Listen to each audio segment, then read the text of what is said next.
स्वाध्याय से संबंधित है।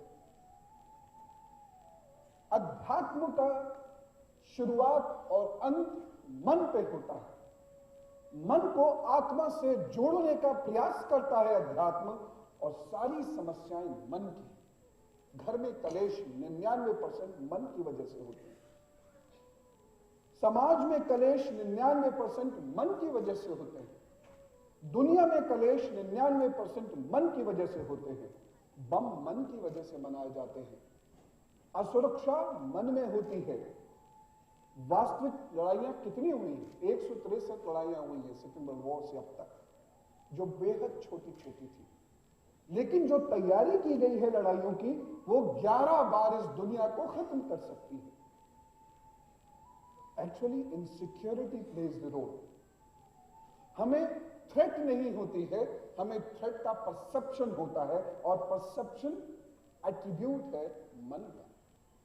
इसलिए मन पर काम करना है। पूजा किस लिए करते हैं? मन के लिए करते हैं, मानसिक शांति के लिए करते हैं। माता पिता क्यों चाहिए? मन के लिए चाहिए। बहन भाई दोस्त क्यों चाहिए? मन के लिए चाहिए। यह मन ही है जहां इच्छाएं उत्पन्न होती हैं, जिनकी पूर्ति ना होने पर फ्रस्ट्रेशन होती है। यह मन है जिसकी वजह से षड्यंत्र किए जाते हैं। यह मन ही है जिसमें लालच उत्पन्न होता है, जिसकी वजह से भ्रष्टाचार फैलता है। और इसीलिए मैं हमेशा इस बात को मानता हूं कि लीगल या पॉलिटिकल लोकपाल से कहीं ज्यादा महत्वपूर्ण है अपने अंदर का लोकपाल।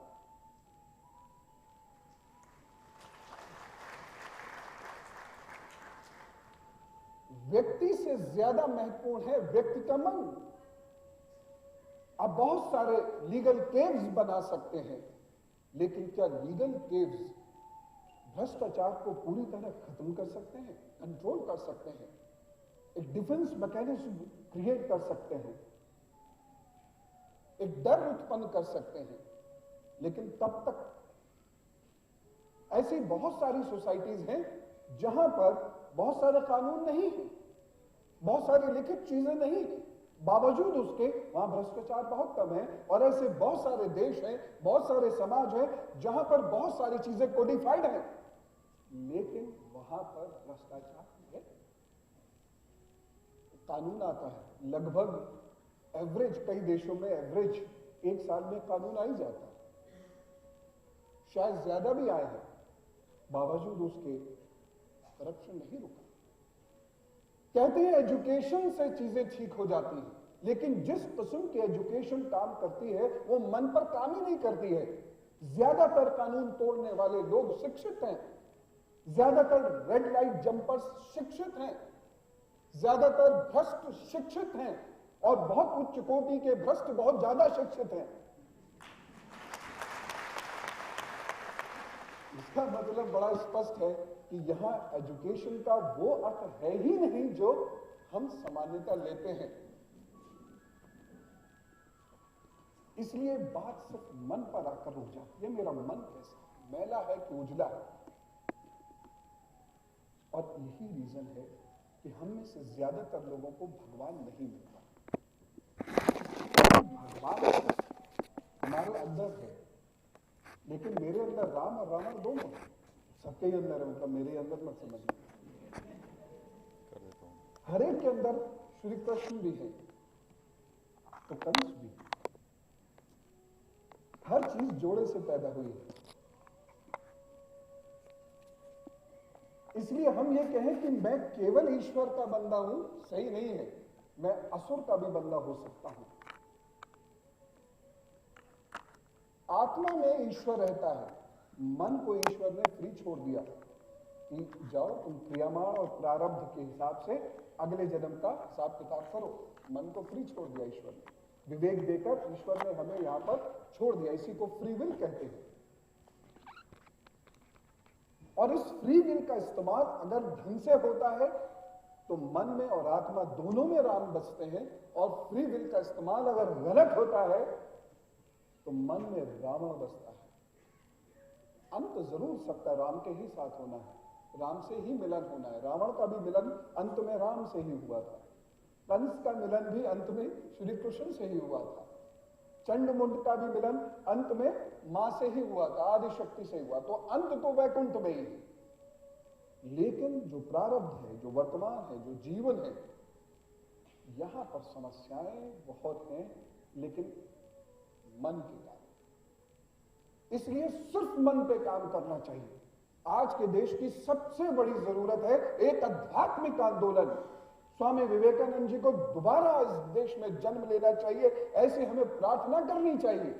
जो बड़े बड़े ऋषि हुए हैं इस देश के अंदर आधुनिक युग में भी, उनको पुनः अवतरित होना होगा और मन को साधने पर काम करना होगा। बाकी किसी चीज से कुछ नहीं होने चाहिए। इसलिए मैंने अपना रास्ता अध्यात्म में चुना और पूरी तरह अध्यात्म में चुना, क्योंकि यहीं से मुझे प्रश्नों के उत्तर मिलने शुरू हुए। बाकी जगह मुझे भटकाव हुआ। यहीं से उत्तर ही नहीं मिले, बल्कि क्रिया भी मिली, प्रोसेस भी मिला। मैं क्रोध कम करूं। कैसे कम करूं? क्रोध कम करूं तो सारी दुनिया जानती है। मुझे शराब नहीं पीनी चाहिए, सारी दुनिया जानती है। छोड़ूं कैसे, ये बताओ।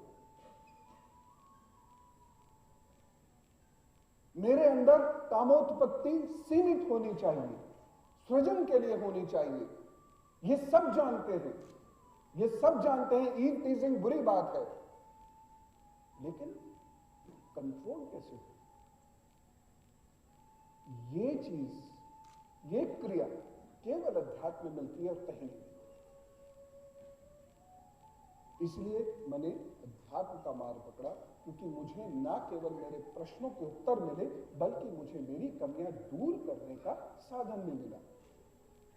और इसीलिए मैं अध्यात्म के माध्यम से ही मन पर बात करके चाहता हूं कि हम लोग अच्छे व्यक्ति बने, अच्छे परिवार चलाएं, अच्छे समाज का सृजन करें, अच्छा राष्ट्र बनाएं। राष्ट्र का आधार है मन, व्यक्ति का मन। इसलिए मन पर बातचीत करना जरूरी है। और मन को साधने का एक बड़ा कारण बनता है पेरेंटिंग। पेरेंटिंग कोई साधारण बात नहीं है। पेरेंटिंग कोई वन गो कॉन्सेप्ट नहीं है। हम एक व्यक्तित्व को अपनी जिंदगी में लेके आते हैं, उसको मैनेज कैसे किया जाए, ये पेरेंटिंग है। वो मैनेजमेंट, जैसे जैसे समाज में कॉम्प्लिकेसीज बढ़ रही है, वैसे वैसे वो मैनेजमेंट कॉम्प्लिकेटेड होता जा रहा है। और यदि हम भक्त हैं तो ये जान लें, पेरेंटिंग ईश्वर का आदेश है, भगवान विष्णु का आदेश है। अर्थ को मेंटेन करने की जिम्मेदारी भगवान विष्णु पर है, या उनके स्वरूपों पर है, या उनके द्वारा भेजे गए ऋषियों पर है, या उनके द्वारा भेजे गए मनुष्यों पर है। तो फिर ये एक डिवाइन रिस्पॉन्सिबिलिटी है। ठीक उसी तरीके से जैसे पूजा करते हैं हम लोग, चाहे हम किसी भी धर्म के हों, किसी भी पंथ के हों, हर धर्म और पंथ में पेरेंटिंग को बहुत महत्व दी गई।